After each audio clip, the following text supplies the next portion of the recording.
सवाल ये नहीं है कि डीएसए करें या ना करें, सही सवाल है डीएसए कितना करें। क्या डीएसए सच में बहुत टफ होता है? अगर टफ नहीं होता है तो हमें टफ क्यों लगता है? एज ए इंजीनियरिंग स्टूडेंट क्या हमें डीएसए करना चाहिए या डेवलपमेंट पे फोकस करना चाहिए? क्या है सही रास्ता? डीएसए एक मैंडेटरी स्किल है, हर डेवलपर को आनी ही चाहिए। ये एक वैल्यू एडिशन है और सदी का सबसे बड़ा सवाल, क्या डीएसए करके 1 करोड़ का ऑफर मिल सकता है? जी हां, बिल्कुल मिल सकता है। तो गाइस, ये वीडियो बहुत एक्साइटिंग होने वाला है। इसमें डीएसए के रिलेटेड जितने भी क्वेश्चंस होते हैं या आपके दिमाग में आते हैं, उन सभी सवालों का जवाब आपको इस एक वीडियो में 5 या 10 मिनट के अंदर आपको मिल जाएगा। तो दोस्तों, मेरे साथ इस वीडियो में अंत तक जरूर जुड़े रहें। एज ए इंजीनियरिंग स्टूडेंट कई लोगों का सवाल होता है कि पहले डेवलपमेंट करें या पहले डीएसए स्टार्ट करें। मेरी ओपिनियन है कि फर्स्ट ईयर में बेसिकली हमें थोड़ी सी प्रिविलेज होती है, क्योंकि वहां पर आपके पास जो ब्रांच है उसकी फाउंडेशन सेट होता है, थोड़ा मैथमेटिक्स रहता है, थोड़ा साइंस रहता है। तो you can start with the development. Why development? क्योंकि डेवलपमेंट का एंड रिजल्ट आपको दिखता है, चाहे वो बैक एंड की आप एक एपीआई लिख रहे हो, आप एक वेबसाइट बना रहे हो, या आप कुछ भी डेटाबेस के साथ खेल रहे हो, तो आपको एक एंड रिजल्ट आपकी आंखों के सामने जब आपको दिखता है तो उससे आपका मोरल एंड कॉन्फिडेंस बूस्ट होता है।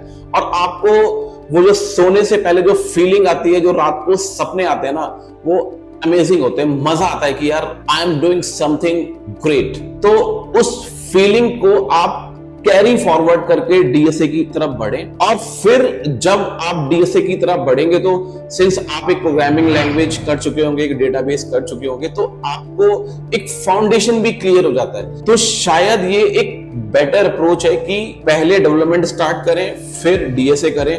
और जो स्टूडेंट इंजीनियरिंग में नहीं पढ़ते हैं, भाई लोगों, प्लीज हाथ जोड़ के प्रार्थना है कि भैया इंजीनियरिंग ऐसे मत करो कि भैया माँ बाप का सपना पूरा कर रहे हो। पैशन है तभी इंजीनियरिंग करो, मजा आता है तभी करो, सिर्फ नाम के लिए बीटेक मत करो। और बहुत उम्मीद होती है यार एक इंजीनियर से। आप जब कंपनी में जाओगे देन यू शुड अंडरस्टैंड कि एक स्टार्टअप से लेके एक एस्टेब्लिश कंपनी में कितनी एक्सपेक्टेशन होती है एक डेवलपर से। तो दोस्तों, पैशन के साथ काम करना है तो आपको एक स्वीट स्पॉट, एक बैलेंस मेंटेन करना होगा, और ये काम इंजीनियरिंग के अंदर ही करना है। ठीक है, 4 साल के अंदर ही करना है। डेवलपमेंट भी करनी है, डीएसए भी करना है, और साथ में प्रोजेक्ट्स बनाने हैं। इन दोनों को यूज करके अच्छे प्रोजेक्ट्स, टू डू लिस्ट नहीं बनानी है या वेदर ऐप इंप्लीमेंट नहीं करना है। अच्छे प्रोजेक्ट्स बनाइए, लाइक रिकमेंडेशन इंजन बनाइए। ठीक है, एक टफ प्रोजेक्ट बनाइए जिसमें आपकी सारी चीजें कवर हो जाएं, आपके सारे डेटा स्ट्रक्चर, एल्गोरिथम्स कवर हो जाएं, और फिर आप देखिए कि आपको इन कैंपस के, आप ऑफ कैंपस भी फाड़ देंगे। एज ए इंजीनियरिंग स्टूडेंट आप ये ना सोचे कि आपको डीएसए सिर्फ गूगल, माइक्रोसॉफ्ट, उबर, अमेजॉन में ही पूछा जाएगा। अगर आप किसी भी एस्टेब्लिश प्रोडक्ट कंपनी में जाएंगे, वहां पे आपसे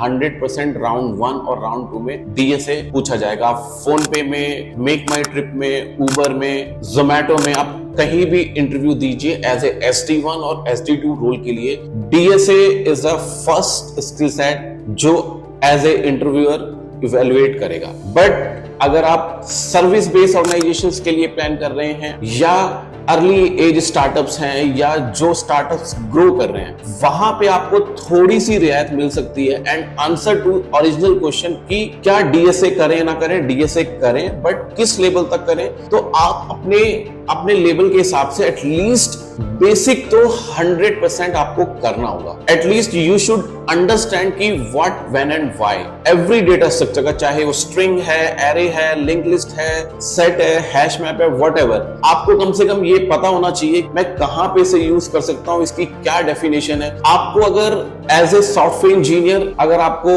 एक क्वालिटीफुल कोड लिखना है, एक एफिशिएंट तरीके से डेटा स्टोर करना है एंड क्विकली डेटा स्टोर करना है, तो आपको डेटा स्ट्रक्चर एंड एल्गोरिथम्स आपको समझने ही होंगे। इसको एक छोटे से एग्जांपल से समझते हैं। फॉर एन एग्जांपल, आपके पास एक छोटी सी ई कॉमर्स ऐप है जहां पे आज आपके लेट से 100 ऑर्डर्स लगते हैं और आपके पास 1000 कस्टमर्स हैं, लेकिन ये ऐप 2.5 साल के बाद आपका मार्केट प्लेस बन जाता है और आपके पास अभी ऑलमोस्ट एक दिन में 5 लाख ऑर्डर आते हैं और आपके पास मिलियंस ऑफ कस्टमर हैं। तो आपको जाहिर सी बात है कि आपको डेटा एफिशिएंटली स्टोर करना है, आपको बेटर एपीआईज लिखनी पड़ेंगी, आपको स्केलेबिलिटी भी मेंटेन करना है। तो यहाँ पे आपको हर चीज का ध्यान रखना पड़ेगा। आपको क्वालिटीफुल कोड लिखने के लिए आपको डेटा स्ट्रक्चर्स का यूज करना पड़ेगा, आपको एल्गोरिथम्स का यूज करना पड़ेगा। तो एटलीस्ट अगर आप पूरा डेटा स्ट्रक्चर भी नहीं करते हैं तो एटलीस्ट बेसिक्स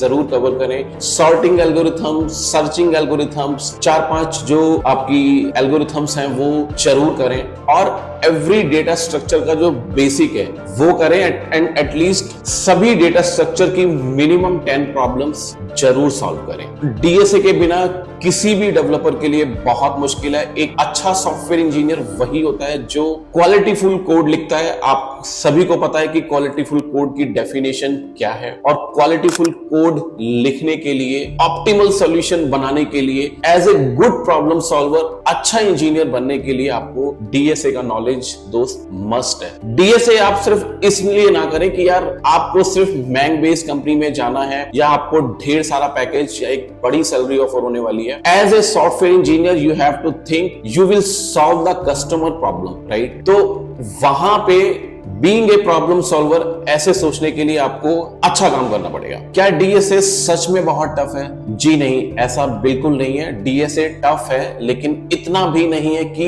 एकदम इससे दूर भागा जाए। देखो, डीएसए करने से आपकी प्रॉब्लम सॉल्विंग स्किल जो है वो इंप्रूव होती है। मैटर ये करता है कि आप डीएसए को कैसे ले रहे हैं और किससे सीख रहे हैं और कैसे सीख रहे हैं। ये बहुत इंपॉर्टेंट है। आपका जो मेंटोर है वो कैसा है, एल्गोरिथम्स आप जिस भी इंजीनियरिंग इंस्टीट्यूट में पढ़ रहे हैं वहां पे आपके टीचर्स आपको डीएसए कैसे पढ़ाते हैं, that exactly matters, right? And दूसरी सबसे इंपॉर्टेंट चीज है कि प्रैक्टिस इज द की। आप थ्योरेटिकल डीएसए नहीं कर सकते हैं। फॉर एन एग्जांपल, आपको पता है कि एरे ऐसे काम करता है, लिंक लिस्ट ये होती है, बट अगर आप उसकी प्रॉब्लम नहीं सॉल्व करेंगे, उसकी प्रैक्टिस नहीं करेंगे तो वो चीज आपको नहीं अच्छे से आने वाली है। यहाँ पे डीएसए को बेटर करने के लिए सबसे इंपॉर्टेंट चीज है लगन और कंसिस्टेंसी। तो ये दो चीजें, पैशन और कंसिस्टेंसी आप दिखाएंगे तो आई कैन बेट कि एटलीस्ट आप अगर मास्टर भी नहीं बन पाएंगे डीएसए में तो at least you should understand of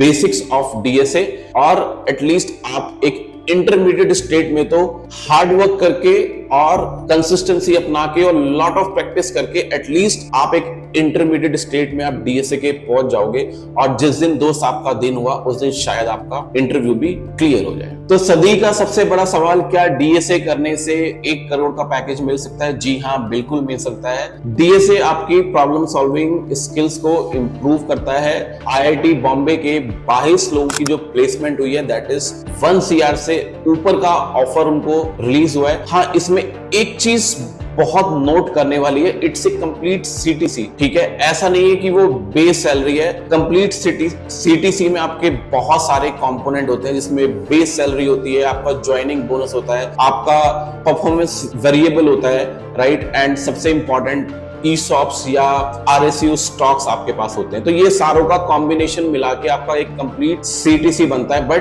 complete CTC भी if you are touching 1 CR as a fresher, to be very honest, it's a dream package for every software engineer. तो डीएसए करें और अच्छे से करें। डीएसए के साथ डेवलपमेंट करना भी उतना ही जरूरी है। And most important thing I would like to say कि भाई लोग, इंजीनियरिंग के जो 4 साल है ना उसको आप कंप्लीटली यूटिलाइज करें। वहां पे सिर्फ थ्योरी पास ना करें, एग्जाम पास ना करें, प्रैक्टिकली अच्छे से खूब सारी प्रॉब्लम सॉल्व करें, लीड कोड करें, अच्छे अच्छे प्रोजेक्ट्स बनाएं। And the most important thing कि अगर आप ये चीज कर लेते हैं ना, मैं आपको लिख के दे रहा हूं, आपको कोई डीएसए का कोर्स खरीदने की जरूरत नहीं पड़ेगी। यूट्यूब पे everything is free on cost available है। और आपको अगर कहीं पे आप कुछ अटक रहे हैं, कुछ फंस रहे हैं, तो आप YouTube पे देख सकते हैं। डीएसए और एल्गोरिथम करने के लिए एक चैनल भी आपको बताता हूं, हमारे टाइम से बहुत फेमस है, अब्दुल बारी सर, उनका चैनल आप देखिए। मुझे लगता है it is one of the best, जिसको बोल सकते हैं ना वन ऑफ द बेस्ट, वो है। हमारे टाइम में भी था, आज भी है, और शायद अगले 10 सालों तक भी वो बेस्ट चैनल रहने वाला है। So guys, that's all for this particular video. Thank you.